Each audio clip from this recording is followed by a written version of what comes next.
Hey everybody, and welcome back to another episode of Who Is My Doctor? My mic is very loud. Yeah, yes it is. How's mine? Mine seems fine. Yours seems fine. I'm sorry. Just replay now. Hey everybody, welcome back.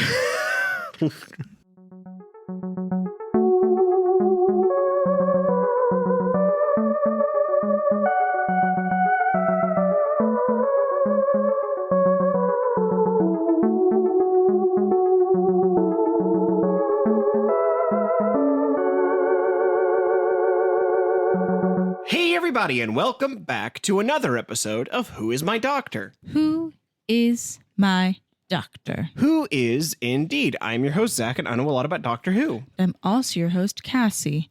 And who?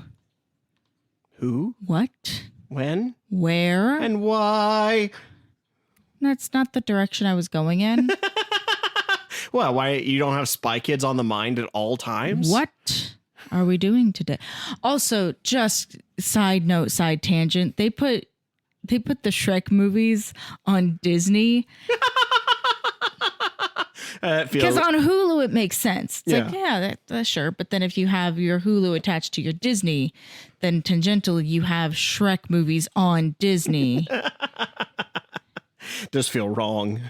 Just, it feels like walking in on your parents and they're just like, no, you can watch. It feels like walking on your parents while they're both having an affair. Yeah. Or like the times when I go into the bathroom and I can tell somebody's actively shitting and I'm like, oh, I just want to put something down. Oh, you can stay in here. No. I'm good. I'm really okay. I love being nosy, but not in that way. It's sort of weird. So it felt like that to me when Bob's Burgers went on Disney Plus because of that. Or just like, I don't. Or like when Animaniacs is on Disney. Yeah. It's like, I was like, I don't feel like Bob counts as a Disney princess. I mean, he sings like one. Anyways, what are we doing today? Today it doesn't matter how much you know about Doctor Who, Cassie, because today we are not watching Doctor Who. No, ma'am. We are going to watch the show that made Stephen Moffat a household name before Doctor Who. Well, I guess probably at the same time as Doctor Who, really. The show that put Stephen Moffat on the Moff map. Because this came out, I think, right before Matt Smith took over as the Doctor. So this was like the introduction to him as a showrunner. I mean, I believe he had some other shows before that, but this came out so like close together. This was 2010. Yeah, this was in 2010. This came out so close together that I feel like these are the two things that stick in people's mind for Stephen Moffat. I also think that because he was showrunning Doctor Who is the reason why this show doesn't have that many episodes. It has 4 seasons of 3 episodes each and 1 special. Yeah, the episodes are an hour and a half. Each episode is a movie. Yeah, each episode is a movie. Made, how many is that then? Like 12 films. Yeah, he made 13 if you include the special, yeah. Yeah, that's a lot. These sit in a very interesting place. In your arteries? It's just in my spirit, I guess, because I was never like a huge Sherlock Holmes person. If we wanted to do that, I would call in our friend and roommate Haley, who is maybe the most Sherlock Holmes person I know. I liked the RDJ one, but that was when I was going through my Iron Man phase. And I just liked RDJ and everything he was doing. Here's the thing. I think the RDJ movies are valid as a form of like, not necessarily as like a take on Sherlock Holmes, but they're like candy. Yeah, I think that yeah, exactly. It's like this is someone's genuine idea. This wasn't someone being like, I'm better than the material. They're like, no, I'm just gonna do something very different. They went Pirates of the Caribbean did so well. How do we take the spirit of Pirates of the Caribbean but then put it into something else? Mm-hmm. I know. Do you know anything about this show other than its like basic premise? Mm-mm. Do you even know its basic premise? Nope. Okay. No, this came out during a time. Let's see. So in 2010, I was in high school. That would have been my freshman year of high school, depending on, or I either would have been graduating 8th grade or starting school. Irrespective, this is when I was like, okay, so this came out in the summer. Yes, it did. Like, okay, so this then would have been talked about in my high school. There were a couple of, there was one like little posse of girls that I thought were so cool. They were, in hindsight, they were the biggest fucking weirdos in the entire campus. I thought that they were the coolest like group.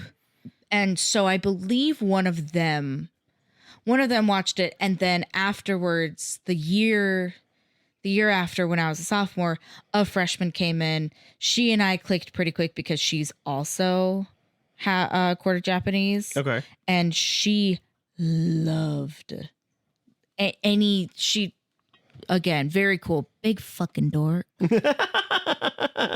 I think one of your friends, a big fucking dork? I think her Tumblr handler was like almost a hobbit or something like that. So she just, it was one of those things that existed in the world that I was also existing and participating in, but I was not an active participant or viewer.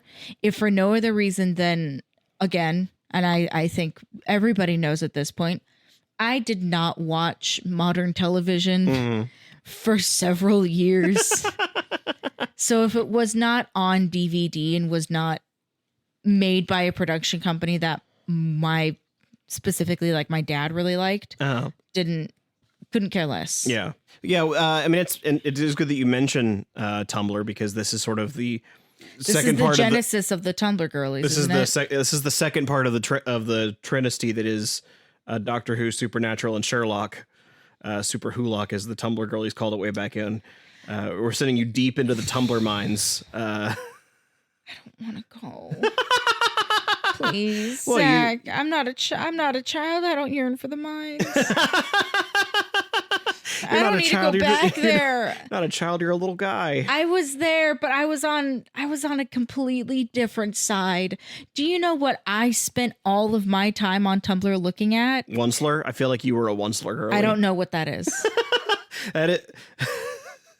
That was the bad guy from the Lorax movie. Okay. Yeah, I have a very new relationship with the Lorax now, because when we were doing Seussical at my work, during intermission and stuff, we would be playing Seussian type music. And so we just listened to the Lorax. And the Lorax is not in Seussical. Well, he doesn't sing for the trees, Cassie. No, I didn't really participate in any of that. Where I was specifically because my best bosom buddy at the time was a big U2 fanatic. There was one. Oh man, I'm outing myself really, really bad right now. There was one page that was dedicated, it was like U2's Anonymous, and like you could just like type in anything, and it was just a bunch of girls that were really thirsty for Fly era Bono.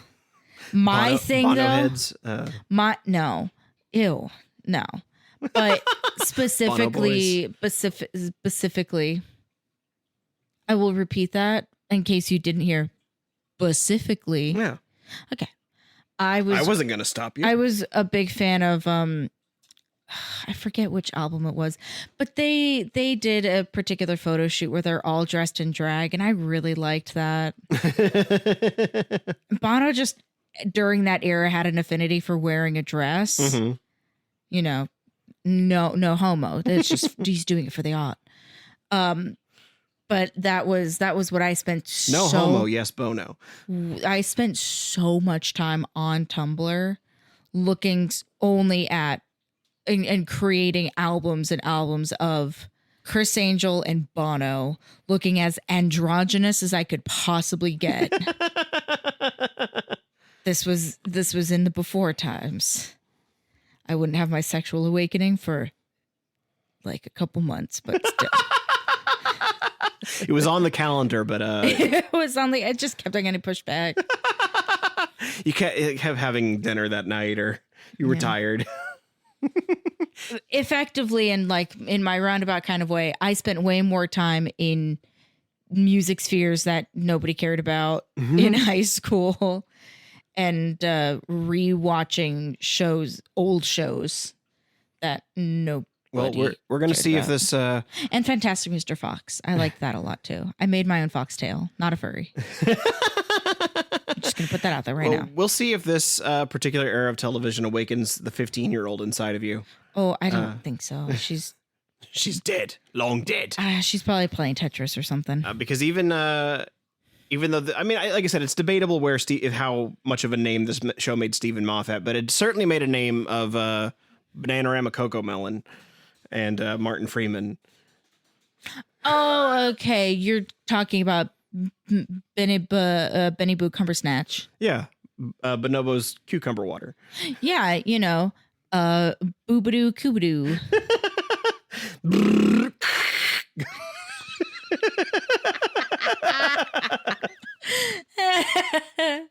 Really distill that down to its purest essence. I just did. Mr. Pangwangs himself. Yeah, Penguins. Please say it correct. It's penguins. Pangwangs. Yeah. Penguins. Yeah. Benedict Cumberbatch and Martin Freeman. This certainly made names of both of them before they went off to do their various Hobbits and Marvels. Yeah. Oh yeah, they were in The Hobbit together, weren't they? They were in The Hobbit together, and they both have been. They've both been in Marvel movies. Not the same one, but he was death. Some of my favorite videos.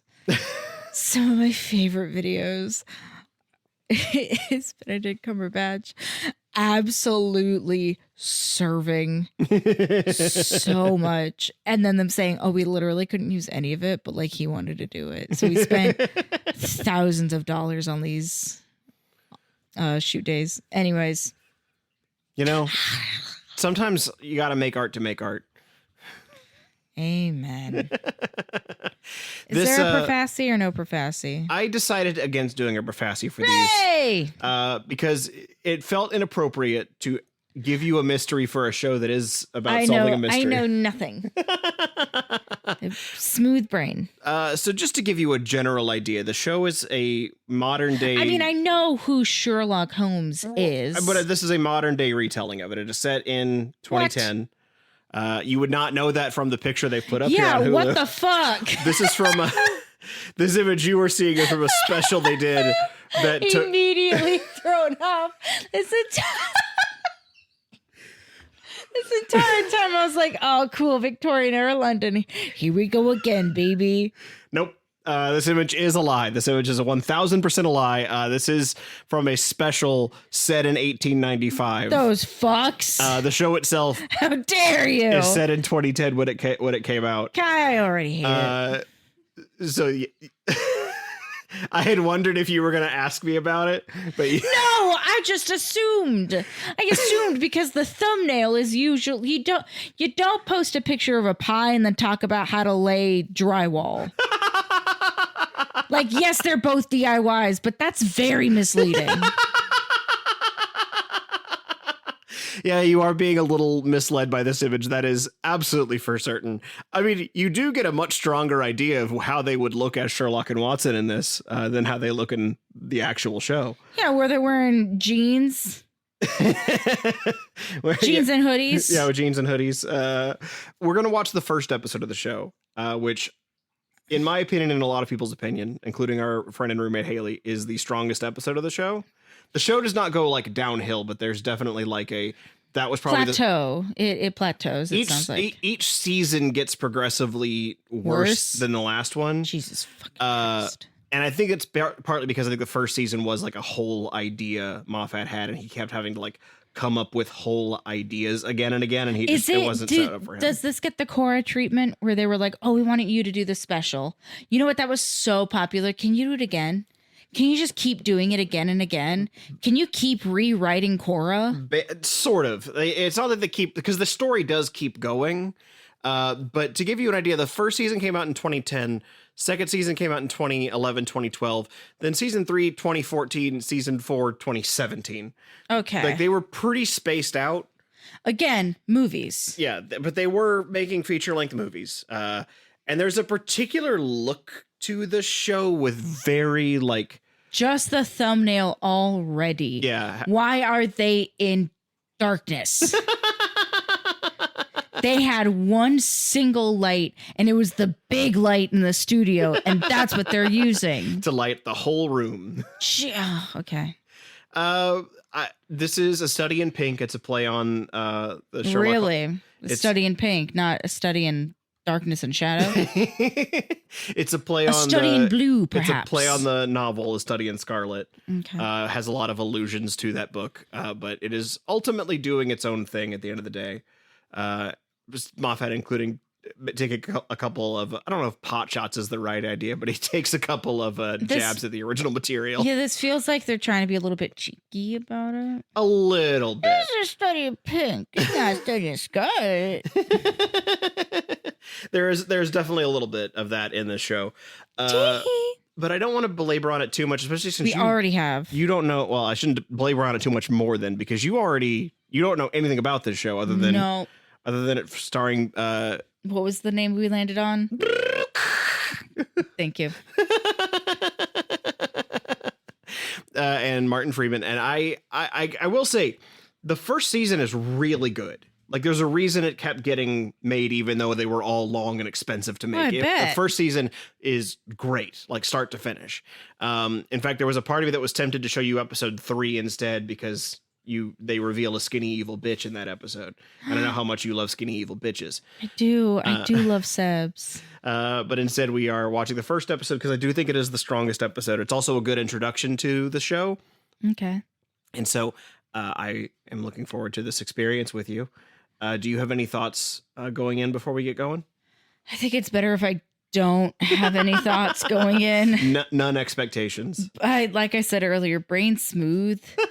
The sponge is already wet, so I just need to look for more moisture to... The study in pink is your brain. Yes, it is. Well, we will find out just how good that study in pink goes as we watch Sherlock, Season 1, Episode 1, A Study in Pink.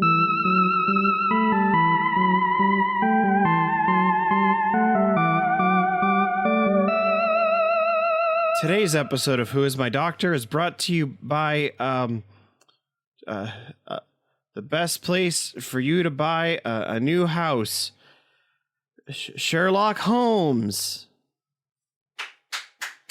All right! Good joke, Zach! Woo! Thank you. Thanks. I worked really hard on it. Back to the episode.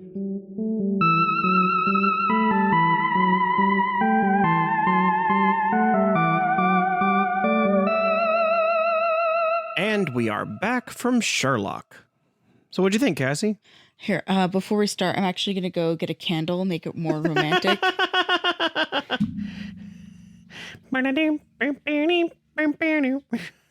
really wish I had a cup that I could make the loudest. Clank. Yeah, because my water bottle has a freaking noise silicone bottom. I like how I like how this story is about a murderous serial killer cabbie, and your takeaway is candle makes it more romantic. Here's the thing. I will say I am very curious because I know that you have a fondness for serial killers in general. Not fondness as in like you like serial killers, but you have a fondness for serial killer stories. This one was fucked up. Just because he wasn't a very good serial killer. Most of the time, it depends on if they are process or product killers, and he seemed to not really be either. Because he didn't want anything to do with the bodies. He just wanted the like mental torment. So I suppose that's a process killer. Mm-hmm. But also there were... Yeah, especially because there was a whole game to it. Like there were only like 4 though. Like that doesn't really... That just barely crosses into serial killer. Typically serial killer Before that, is he's like a murder hobbyist, really. Yeah, basically. Like that's truly what it is. Like the first time could be an accident. When you minored in murder in college and you just gave it a try. Yeah. I dabble in death. I mean, I do, certainly. If I didn't value life so gosh darn much. If it wouldn't bother people, you would kill so many of them. Oh my God. Oh, did I ever tell you that I wanted to? Although if it didn't bother people, I think they'll take the fun out of it for you. Oh yeah. Well, that's like when people get all. For the sake of the police, this is a joke. When I was a kid, like young, I wanted to be. It switched about a couple of times. I either wanted to be a mortician or a funeral director. But I realized that in order to work in funerary sciences, you have to actually go to school for not only a long time, but then you have to be like an assistant at a funeral parlor for many years. And I just didn't have that kind of time on me. It's in the same vein as like if you are going to be like a doctor, but at least with doctoring, it's something where it's like you can have as many years of schooling as you want, but it really boils down to how many years of actual like boots on the ground experience you have. Yeah. Perfect segue. Boots in the ground, boots on the ground, doctoring, Dr. Watson, Doctor Who. Yeah. Yeah. No, I really like, I know that there's a lot of talk about Benedict Cumberbatch's, sorry. Yeah. You said his name wrong. Yeah. Sorry. Thanks. There's been a lot of talk about his portrayal of Sherlock, and I think it's because it's such a strong characterization for him. Because it's so autistic. Yeah.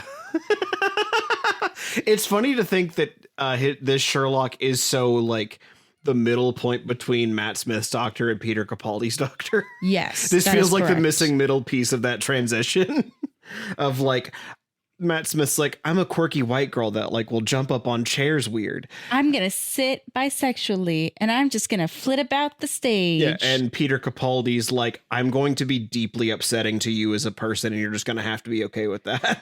I'm going to be deeply upsetting to you as a person and you're going to like it because you can't do anything without me. Yeah, this is precisely the midpoint between those two. But I really like Martin Freeman's John Watson. I feel like there's a very he plays it seemingly like deliberately understated in a way that contrasts very nicely with the over the top way Bananarama plays. It's in the way Sherlock. of somebody who truly is dedicated to a life of service. And I by no means ever want to compare serving in the military to customer service, but I do think that it takes the same type of person to say, I am going to dedicate my life to making sure that other people are safe or satisfied. Yeah. And he does a very good job at playing that part of a service worker. Yeah. Because he plays him very like there's a part of him that is aware that he is different because he's a soldier, that he has a life experience all the other people around him won't have. Yeah. The interesting dynamic to me is that Bendy Straw's Sherlock is so like upfront with how weird he is. Yeah. Like how that he is a different person. He thinks everyone's stupid. He will talk down to everyone. He'll tell people to turn around because him looking at them makes him think worse. Yeah. It's the shut up. I didn't say anything. No, you were thinking and it was annoying. But Martin's Watson is like observant. I am a strange person compared to everyone else because I have an experience most people don't have, but he is like bottling it up and pushing it down. His thing is, I recognize that I am not the main character here. Even within the show itself, like if you remove the premise of the show, if we are just looking at the characters, Watson recognizes, oh, I am not the main character. I'm going to take the back seat, let him burn himself out, and just pick up the pieces. Yeah, and I think ultimately it's like in improv where you're not very good at improv, but you're a hell of a good closer. There was a girl. Me. Yeah, there was a girl that I went to high school with. Terrible at yes-anding, terrible at like really trying to figure out how to like add to a scene. Could end it like a fucking champ. Her favorite go-to was, okay, girls, come on, it's time to come in. Dinner's ready. It's pretty good. Yeah. That's a great way to end a scene. It's up there with one of my proudest moments in all of comedy was my first improv show where you were there for that, I believe. Nope. No, that was before you and I were dating. Oh my God. Yep. So the scene was You went to my improv show. I didn't ever go to one of yours. It was an improv 101 class, and so everyone in it was like, this is sort of how we all met people. Some people were actors that were looking to open skills. Some people just wanted to like learn improv. But it was with UCB. There were two people that went up, and they had found a game, but it wasn't a funny one. It was them like discussing like very strange workout routines. It was something akin to like doing a hula hoop without a hula hoop. Yeah. And then having like a machine that electrifies you. Like there was no joke. It was just sort of, it was just a little off. But then I just walk into the room and go, so detectives. And I have never heard a room go from 0 to 100 in laughter that quickly. And it was so satisfying to me knowing that I caused that. Yeah, there's a special skill in knowing how to end a scene. And I don't know if that's a special skill that Martin Freeman just has that he can carry through a scene. He's got a very like put upon face. Yes. It worked. He has this. It was the same thing when he was playing Bilbo, where it's just like the world is happening to me all the time. Yeah. If I were going to put words to it, I would just, Martin Freeman's face is like you know how one of the non sequitur jokes that gets made fun of a lot is, well, that just happened. Martin Freeman has that as a face. It's just, this is happening. Yeah. Or if it was a sound, just. Which is why, I think that's also why he works as Bilbo when, there's suddenly like 12 dwarves in his house. Oh my God. He's just like, I guess this is happening to me right now. Oh man, I'm playing riddles with a strange homeless man in a cave. It's in the same, you have said it, where when bad things are happening, you're already having a rough day and one more thing happens, you go, oh, this might as well happen. You're not even upset at a certain point. You just reach maximum upsetness. So that's Martin Freeman. You have a choice to make where you were either going to explode or you have to like turn the heat on the teapot off. And he just chooses to turn the heat on the teapot off every time. This is the way things are going. This is my night. It's the maintaining an amazing amount of calm. Mm-hmm. My mom said that that's what makes for a really good ER nurse. Just genuinely, what's the word? Unflappable. Like I would say the opposite. I would feel like Sherlock is generally unflappable. Watson is constantly flapped. You can't stop flapping him. Can't stop, won't stop. Watson be flapping. I like boo boo boo for this. Boo boo boo. I like bo bo bo bo bo bo bo.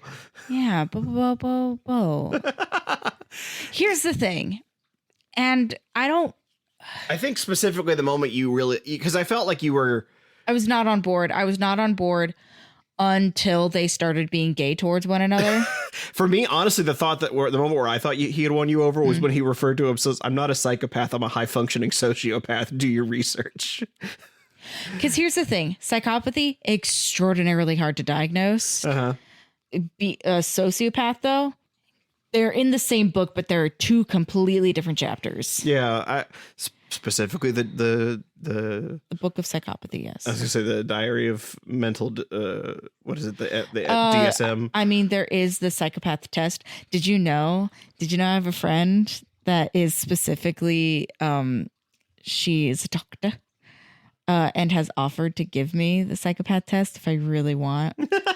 To answer 1,000 questions. It's like a 6-hour long test. Yes. I feel like the first part of the psychopath test is, do you want to take the psychopath test? If you answer yes, there's a 50% chance you are. The answer is yes, because in my heart, I do believe I'm a sociopath, but I'm also very equally balanced out with my general empathy that you're a mid-functioning sociopath. Yeah. The shame with us recording these episodes immediately after watching a thing is that I haven't had time to properly digest and figure out how to articulate what I want to say Uh-huh. without it sounding incredibly mean or potentially offensive. Because the filter's not there. Filter's on vacation. She's somewhere else today, honey. The filter's on sabbatical, honey. It's the general way that, like, so when you're in a group of like theater people in generally are some of the horniest, most handsy people you will ever meet. Everything is because I'm still very much in that world since I too work. I mean, when you really theater. break down theater people, it's people that want to kiss strangers for money. Yeah. Well, because it's in the same way that I invited one of my coworkers out to dinner and said, "Don't worry, Toots, I'll pay because I want to spend this time." The actual truth of the matter is I just really wanted an excuse to go out and like meet up with this friend and try out a new place in the neighborhood. Mm-hmm. Because we are both theater people, we understand there is nothing to this. It is to any other person on the surface. That's a date. I effectively asked her out on a date, but we're both not autistic. There are signs. So it was just a casual, no, we're just hanging out. Although when we met up, I was definitely the femme. She was dressed as the butch. And I went, oh my God. Hey, I don't know. I don't mean anything by this, but this is absolutely 1,000% a date. She went, oh, for sure. It's like, I don't mean it in that way. I'm very happy in my relationship. But when people look at us, she went, oh, I know. I'm aware. I know what I'm about. Yeah. And especially now in the era of, I find it way easier to just pay for everything on one card and then everybody Venmo and Zelle. But then that also just looks like I'm a sugar daddy. But between Watson and Sherlock, I love their like full autistic gay love. I understand why the girlies immediately went because I wouldn't have been 15 in 2010. I would have been an age. Don't know how to count. But I even touched on it at that time. And then for context, my high school experience is very different than a lot of other people's because I went to an all-girl Catholic private high school. Mm-hmm. I was privileged in that way. If you've ever seen Lady Bird, that was my experience. But yeah, I was seeking out whatever kind of like catnip I could get. And especially just fantasizing about queerness in a way that was more approachable for me because, in a women focused environment, in a Catholic school environment, queer men exist, but queer women, no. So especially no, Cassie, it's a spectrum. It's a spectrum. Oh. Much like autism. Yeah. That is a direct quote from my, may he rest in peace. His name was also Holmes. Rest in peace. Genuinely one of the best men in the entire world. Had on his screensaver, on his wallpaper on the smartboard was effectively like his sneaky way of like having a rainbow, like having that representation, but it was light shining through a prism. Mm-hmm. So we would always tell him, love your rainbow, love the rainbow. And he'd go, no, girls, it's a spectrum. And then we'd go, no, Mr. Holmes, it's rainbow. It's lovely lights. Just go, oh, you naughty girls. And genuinely, when he died, I went, it's going to be so weird to have anybody else refer to me as a naughty girl. Well, in that same vein, though, I think part of the reason why the girlies went bananas over these... They're British. They are British. But also, there's the whole scene of... There's multiple scenes in it where Sherlock does not seem capable of being romantically interested in anyone. He doesn't seem to like the one. He's like oblivious to it. Yeah, the girl like goes to put on her lipstick to like freshen up because he's around right now, And then she asks him for coffee, and he's like, yeah, 2 sugars, thanks. Yeah, black, 2 sugars. I'll be upstairs. Yeah, you put on lipstick. You weren't wearing any a minute ago. Oh, I just freshen up. Oh. Which is funny. It's really funny to think that this man is like hyper observant about everything, but he cannot put that piece together. There is something so, I don't want to use the word silly, but there is a quality about it where it's like, aw, you moron. Well, what I was going to say... She's trying to flirt. Because also the prospects of Sherlock with a woman, ew, no. Well, what I was going to get at is I think part of the reason they went gaga over him is he's, an extremely talented man. He seems very smart. He has hobbies. Fantastic hair. But he is completely unthreatening sexually. Yeah, when I say I'm afraid of men, I don't mean him. Yeah, no. With the yes all women hashtag or when people were trying to do not all men, Sherlock was not one of them. He knows. He knows he's not one of them. He's like, it's men like that where I go, oh, you're just a little. Since this is an audio medium, that was me doing the wrist. The gays will know. No, Cassie, it's a spectrum. Yeah, the gays will know what it means to do the wrist. I also don't fully know why the first 10 to 15 minutes of the episode look so much student film. Yeah, they're weirdly the color saturation is weirdly off compared the to lighting is dramatic in a way that feels textbook. This show was meant to be filmed at night. And you could tell because every time they have it filmed at night, it looks great. Yeah. It's the daytime where it's like, why does this look like mud? Why so muddy? I mean, it's the edgelordiness of a lot of it, which is also of the times. Yeah. And by edgelordy, I just mean the hyper saturated, hyper defined map sequences and close up shots on people taking pills and drinking. Everything's blurry. He's got 3 nicotine patches on because he doesn't smoke. It's a 3-patch problem. The way, though, that as a very influential child, I would have been like, oh, so that's how I can do it. If I put nicotine patches on, it will open my mind. I definitely won't get hooked on cigarettes unintentionally. Genuinely, every single day, I'm like, I want a vice. Give it to me. I would like to do a slightly harmless, a mostly harmless crime. But if it wasn't for my dear grandmother that died of lung cancer, I could do it and nobody would know. Heroin doesn't require my lungs. No, it doesn't.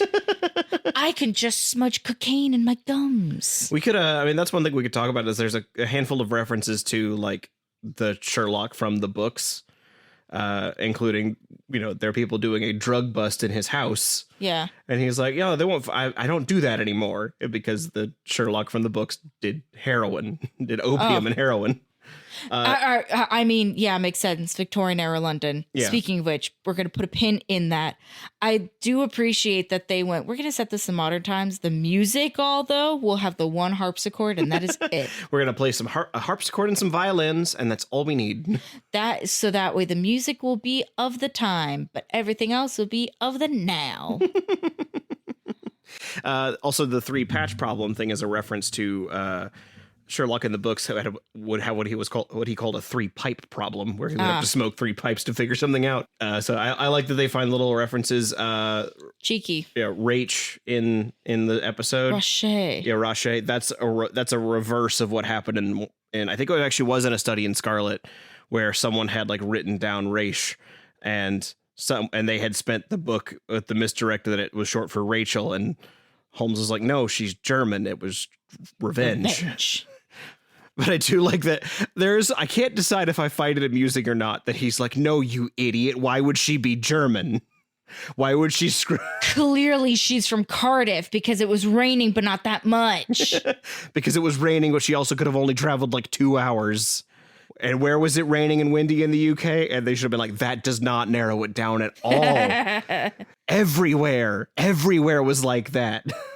Yeah, buddy. Cardiff also still they could have vastly different rain over there. Their rain is purple in Cardiff. It's because they filmed Doctor Who over there. Yeah, the rain is so dainty. The sci-fi makes everything act weird. I've been to Wales. But going back to what I was saying about these two people being a couple of weirdos. Oh, I wrote it down as Shirley, smarmy know-it-all, a Moffat fave. Shirley. Yeah. A Moffat fave. Of course, this is something that Moffat would sink his little pearly whites into. I have sometimes seen, I shouldn't say sometimes. It isn't really true of this episode. There's some hints of it where he's you'll see like the little words fly by and like how what he's seeing and perceiving. So silly, very between the lines. Clean, dirty. I have seen that referred to as stinky. This is how stupid people think smart people work, where intelligence is magic. So there, especially as the show goes on and his deductions get like almost ridiculous. How on earth did you figure that out? Mm-hmm. People have referred to Moffat Sherlock as a stupid man's idea of a smart person. Yeah. Which, to a certain extent, is also the way he writes Doctor Who. Now, I will say, while I do partly agree that is true, I also think the show is trying to be funny.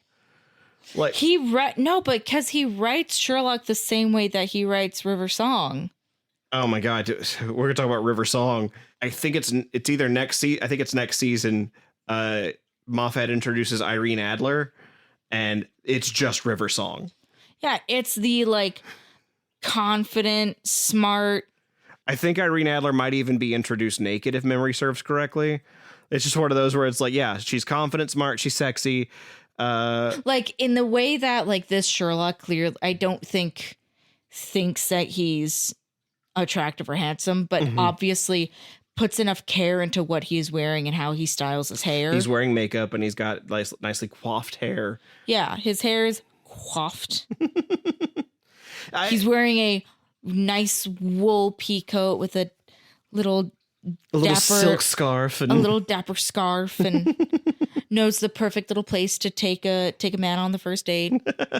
They'll bring you a candle to make it more romantic. He'll say something and then immediately like give a little wink and like there's something about a little side smile though. I love. Because I do it too. That is absolutely like my favorite thing to do when I know that I'm being smart and clever, where it's just it just kind of creeps up. Love it. Yeah, there's a part of it where it even works for the character. Like, even though he's the sort of like standoffish, emotionally distant guy, but he's also someone who has such an air of superiority about him. Like he wants to feel better than other people, that of course he dresses in a way that makes him look like a fancy man. He dresses like the 2010s version of the Matrix. Yeah. It's in the same way that like story time. It's in the same way that after I had seen Twilight, I wanted to dress up like the Cullens so bad. Like, you couldn't get pale enough. I did cover myself in glitter for like a week. It was awful. The dog's covered. But anyways. No, but I loved the look of like the peacoat with the Oxford shoes and nice pants. Of course, I didn't have any access to that. So my peacoat was a cotton jacket. I'd gotten a gray, like peacoat shape, but it was made out of cotton from Forever 21. My bluey black skinny jeans and a pair of Oxfords I'd gotten from Target that were the cheapest pleather on the face of the earth. But you know what? I put that on. I thought I ate. I mean, you were probably 14. How much you ate didn't really matter. Like, with my high ponytail, and I had long hair then, so it was just like, oh my God. People envy me. Everyone thinks I'm the coolest girl right now. Then I had like a little denim, like sort of denim little dress with a collar, and I'd wear that with black and white stripy socks and be like, I'm like Alice in Wonderland, but edgy. Anyways, but there is a quality where Sherlock Holmes especially dresses the way that if I had the money and could have afforded it, and also knew how to shop and dress myself in a way that wasn't influenced by Tumblr. Which, unfortunately, this man absolutely influenced Tumblr. I know, it's a weird cycle. It's hard. A chicken and egg situation, I guess is the way to put it. Like, did Tumblr influence the fashion of this, or did this influence Tumblr so much that it became the Tumblr fashion?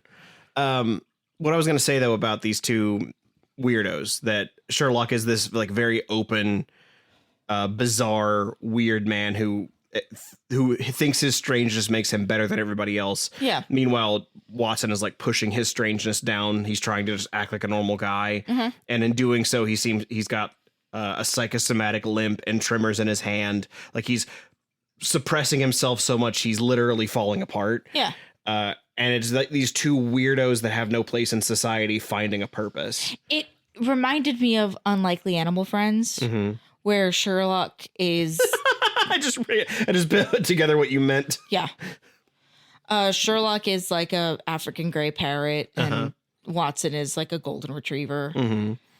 But they're like the best of friends, and they can't go anywhere without the other. It's like, you can't take the bird out on his own, but like he's much happier with the dog. It just so happens that these two weirdos' purpose is solving murders in London. Solving murders and only occasionally being blamed for them. Well, sorry, Sherlock's thing is solving murders. Watson seems to be shooting people before they kill Holmes. Yeah, Watson's is to murder and get away with it. Because he was on the other side of the building. No one could catch him. And there's no way he could have run away that fast because he uses a cane. Let's talk about some of the other characters in the episode, though. I think the most prominent one would be the cabbie, who has got the whole, like... Oh, I didn't like him. I like Lestrade. You like Lestrade? I did. Just him going, I'm desperate. I need help. But also him, for a brief moment, going, I own you, bitch. But I need Sherlock Holmes. The way that it so very clearly likes... I need his help. I just wish he wasn't such a dick about the fact that I need his help. And so I will keep coming to him. But at the same time, I also don't mind having all of my coworkers rifle through his house. Very, very Warlock patron dynamic. Yes. Or there's also like a frenemies vibe very heavily. Oh, my God. Speaking of frenemies. You're bringing up Mycroft now? Is that where we're going? Or yeah. I appreciate that they so heavily try to signal that he is Moriarty. Oh yeah. And then at the very end they're like, oh no, this is my brother. This is my gay older brother. That's why I care about it. Oh, you genuinely care about him. Oh, so when you wanted me to look out for him, you genuinely wanted me to look out for him. And Mycroft's like, yeah, what I told you what I meant. It's the way, too, that Sherlock gets upset when Watson tells him that, yeah, he did offer me a lot of money. Did you take it? No. Damn, we could have split it. Now in hindsight. Think it through next time. Yeah, now in hindsight, like, oh, that's so funny. That's just then Sherlock taking so much money from his brother. And meanwhile, his brother seems to control all of the cameras in the country. Sherlock refers to him as the British government and also the Secret Service and also the CIA when he wants to be. And it's just like, that sounds like not a great thing for one guy to be. No. Mark Gatiss seems like a wonderful man. I don't know that I would trust him with all that authority. Him and his sassy umbrella walk. Yeah, it's the way that, do you realize how, he planned that stance for his intro for several minutes. He knew they were coming. He's like, in and out of character. He tried it out. He had his little assistant hold up a light and he said, okay, well, when you pull up in the cab, I'm going to do it like this or like this, which looks more powerful. Do I do like a wide-legged stance with the umbrella in the middle? Do I put the umbrella to the side and lean? What if I put the umbrella over my shoulders and like lean back all casually? Do you think that would be, is that approachable, or is this like weird singing in the rain style thing I'm doing right now? Does it look like I'm about to do a dance? Yes, it probably does. Okay, how about if I do the one, I'll cross my leg behind my other leg, but then I'll tip my little toe. I'll point the point of my shoe directly into the dirt. We've been thinking about this all wrong. Maybe instead of standing here, when I come, I'm pacing back and forth, flipping my umbrella around in little circles. Does that look more casual? Does that look like or does that look like I'm fidgety? I don't know. How about you pull up? I'm nowhere in sight. I pop out of a box. I descend from the roof, umbrella extended. It gives me a bit of a feather fall effect, and I just drift down casually. Like Mary Poppins. Yes! I'm covered in soot. I sing Step in Time, a full rendition of Step in Time. We can't afford that? Ah, damn. Okay. We're going back to the standing and leaning. Back to the stand, foot cross back, go. Anyways. Bring me a chair. Bit went on too long. Anyways. Either you sit down or I do my one-man production of Cabaret. I learned something the other day. What's that? Andrew Lloyd Webber hates the 2020 Cats movie. I mean, does anybody like the 2020 Cats movie? If anybody was going to vouch for it, I thought for certain it would be him. But when people ask, "What do you have any regrets?" he goes, "Yes, 2020 Cats." Yes, I wish they'd kept the butthole cut. No. Those cats deserved buttholes. No, I learned the other day that he also hates it, which means that there now nobody who likes Not that a film. soul. Not a one. But also, what a ridiculous thing. Andrew Lloyd Webber should regret so many aspects of his life. I mean, I guess he's rich and successful, so. Yeah, this pod's not about him.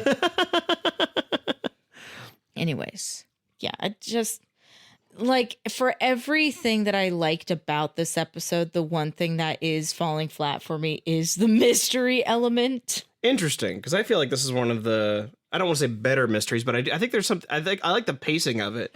Where I think it's just me being salty that you have a serial killer and they're just fucking pick a pill. I'll take the other.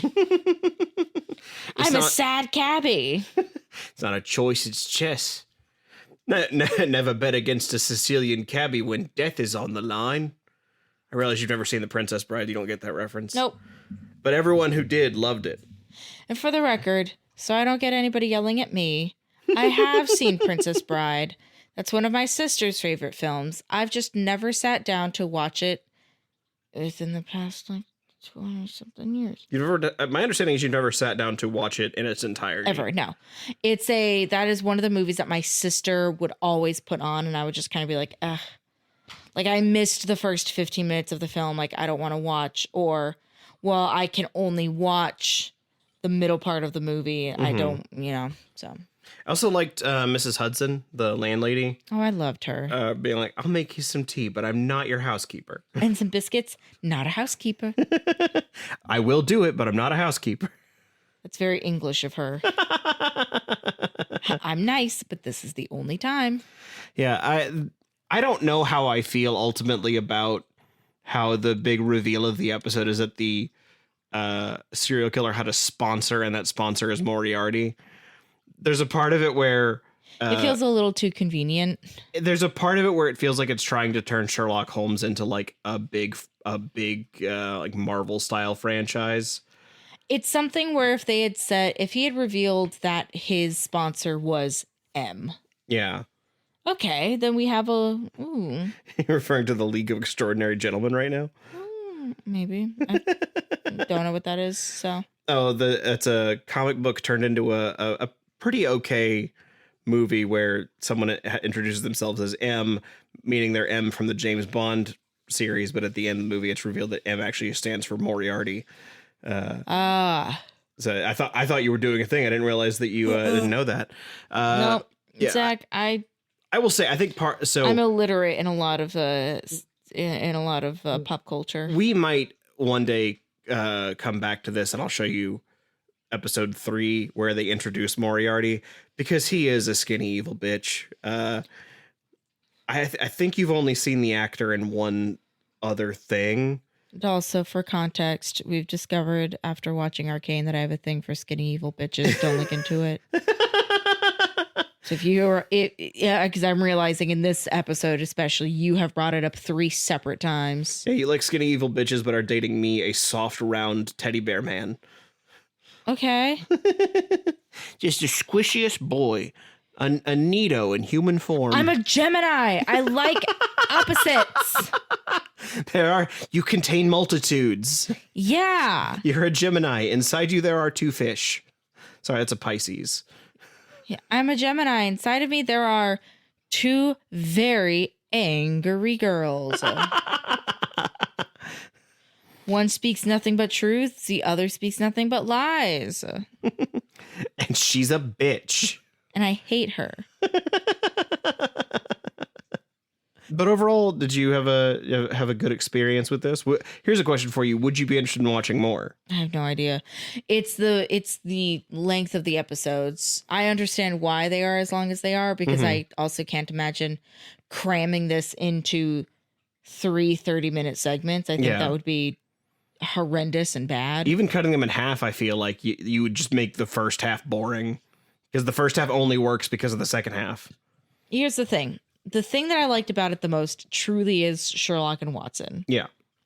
Which thankfully that's the main focus of the show pretty much the entire time. So there is a part of me that's like, I would be interested in seeing that dynamic unfold. And I absolutely understand the girlies who were a little strange, a little weird, seeing something like this and then immediately being able to identify with somebody who's also looked at as something of like a hero, even though he himself is deeply flawed. And Bing Bong credit card is just like me for real.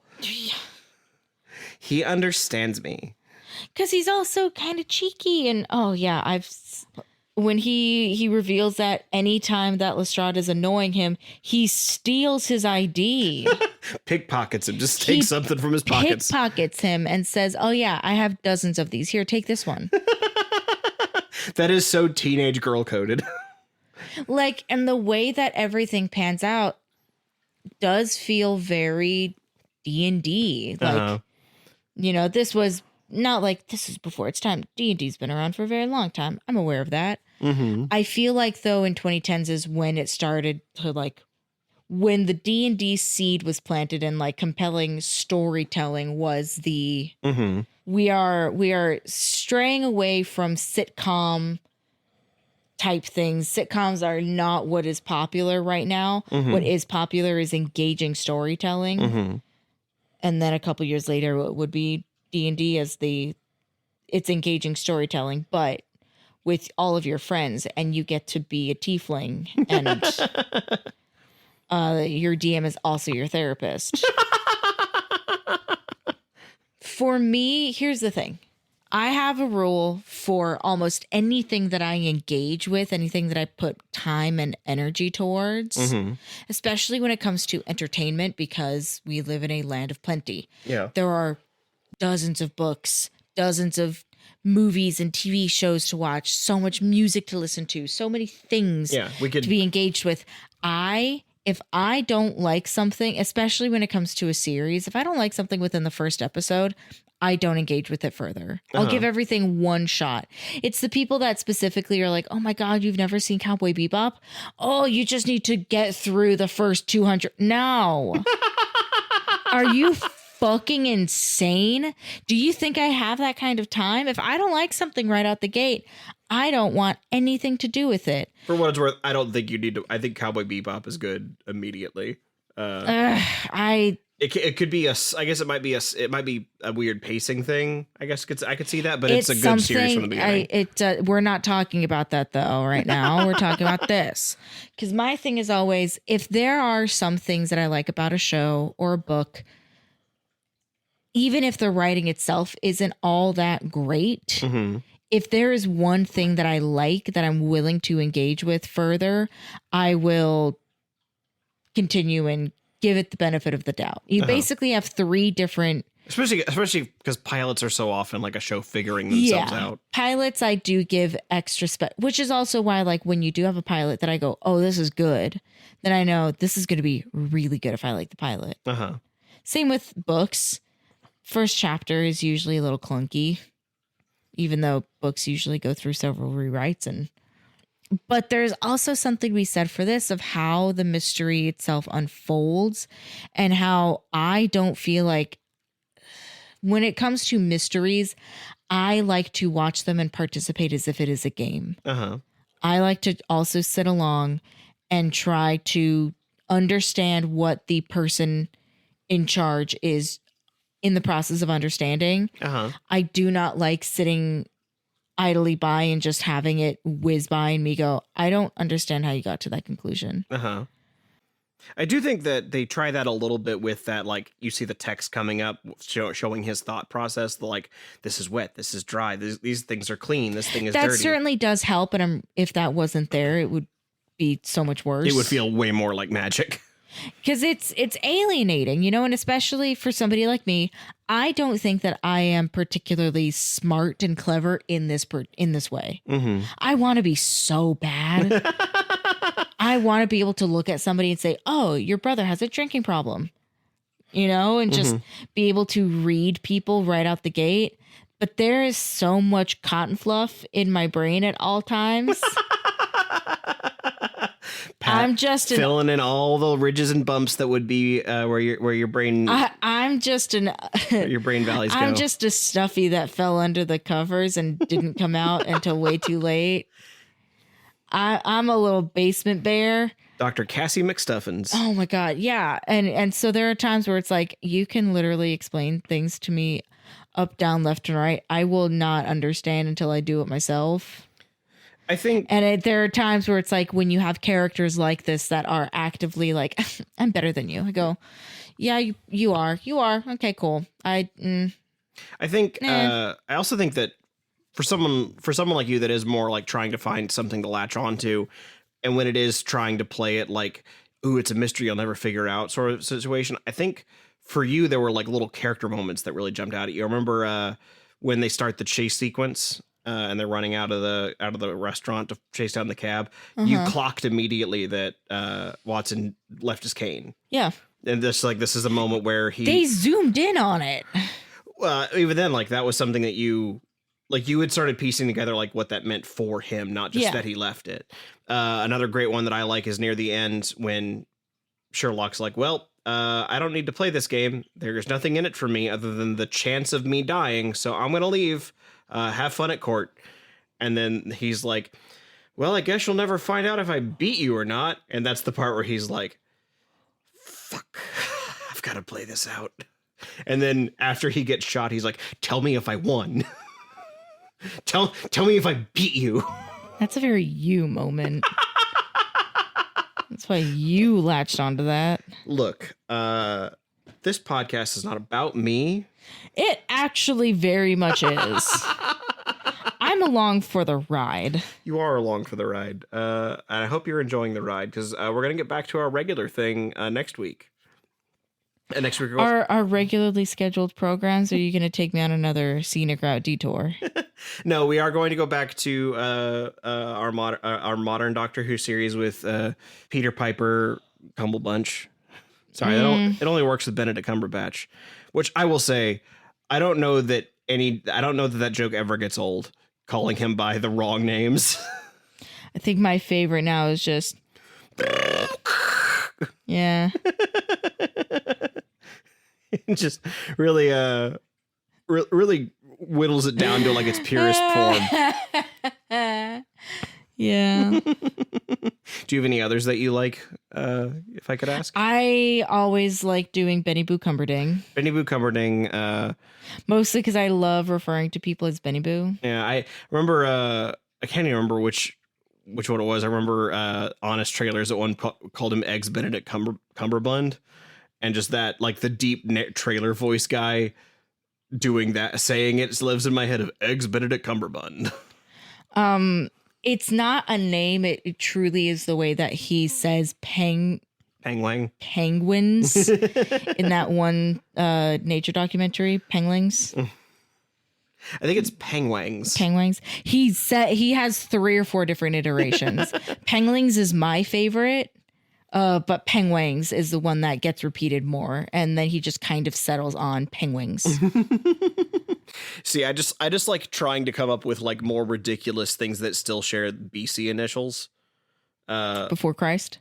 Yeah. So for me, it's like Before Cumberbatch. Bandersnatch crocodile. Yeah. Bandersnatch is a good one. It was Bandersnatch cucumber that you did one day. That's a good one. I do always laugh at the girlies that were absolutely like thirsty over Mr. Because he's just made a lines. Now again, fantastic boop computers. Boop.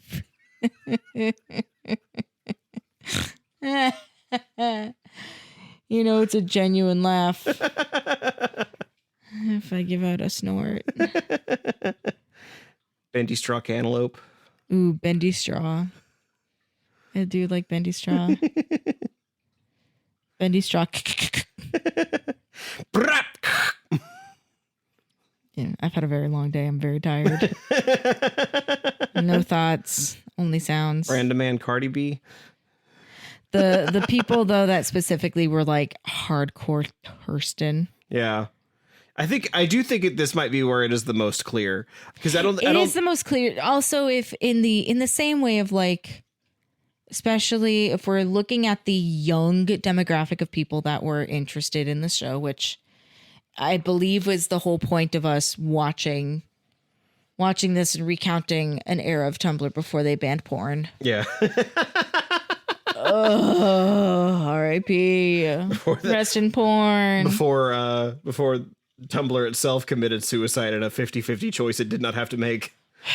Anyways, there is something about, like, especially going back to high school, like, mentality, seeing a not like sexually confident man, but somebody who is like very confident and very clearly comfortable in their body and fluid and with really yummy looking hair. I can definitely see why people are like, oh my God, this is the man for me. Especially because I feel like your primary exposure to him before this was as Doctor Strange and a dragon. Oh my God, though, but Doctor Strange. Ugh. Especially when he's the evil one from... Oh my God. Yeah, I'm glad we had a good time here. I'm looking forward to getting to next season of Doctor Who, though. I have such fondness for this coming season, and it's going to be very strange because a lot of the season has been written to be two-parters. There are several episodes that, even though they even have like poetic names, even if they aren't traditionally two-parters. I had someone ask like how we're gonna, like, if we're going to watch every single thing as two-parters, even if they're not connected. So just to clarify for anyone else wondering, the next season we will look at as, if it shares a production code, we will watch it as a two-parter. If it doesn't, even if they have that like poetic name, we will watch them separately. This is mostly to save us time and me a big headache in editing, because the two-parters are much longer edits. But we do get I'm excited to see the Doctor lose himself in his hair a little bit. Yeah, he definitely starts letting it grow out. He definitely starts letting it grow out because he had such short hair for that whole. Yeah, and I remember us doing the fashion show where I have such a clear image of him wearing what like the cool theater teachers would wear. Yeah, we got a little taste of that already with him wearing his first hoodie last episode. But we get into that a little bit more. The next episodes we will be watching are a two-parter called The Magician's Apprentice and The Witch's Familiar. Which that just feels like some titles for Cassie, doesn't it? Man, we should have watched those right after watching Mind Freak. Well, I think we needed to space these out. I don't think we can trust. We can't have that much magic altogether. We can. Zach, don't believe. The only thing better than a TARDIS. 3 girls. 3 women. 3 Scottish ladies. Well, I guess we'll find out how much we should have watched those together on the next episode of Who Is My Doctor? And where is my doctor? And how is my doctor? Oh, he called. He said he's doing well. Oh, that's good. I'm glad to hear it. I gotta set up an appointment. I got this thing in my eye squeaks. Ew, it does though. Too real. Bit over. That your eye do be squeaking. My eye do be squeaking. Your eye do be squeaking, dude. You need to actually get that checked out. Who is your doctor? You don't have one for that yet. Find one. Where is he? On the internet. Look it up. As we all know, this episode started be squeaking, call a doctor. Excellent callback. Way to go, buddy.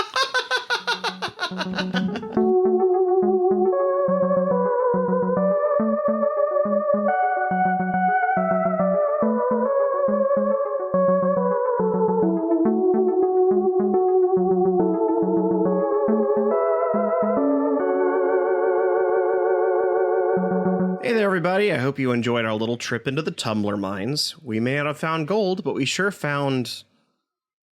If you haven't already, be sure you are subscribed wherever you're listening now to get notified for future episodes. And if you really like us, please leave us a review or a comment where you're listening so the algorithm can send us out to other Whovians. Special thanks, as always, go out to our Big Daddy Dalek patrons Andrew Blewett, David Gansel, Travis Aiken, and Daniel Lindgren. Next week, we get back to the modern series, where Cassie gets to see just how much Peter Capaldi can fucking shred on a guitar. So we'll see you next Tuesday, because your Tuesdays are still Who's Days.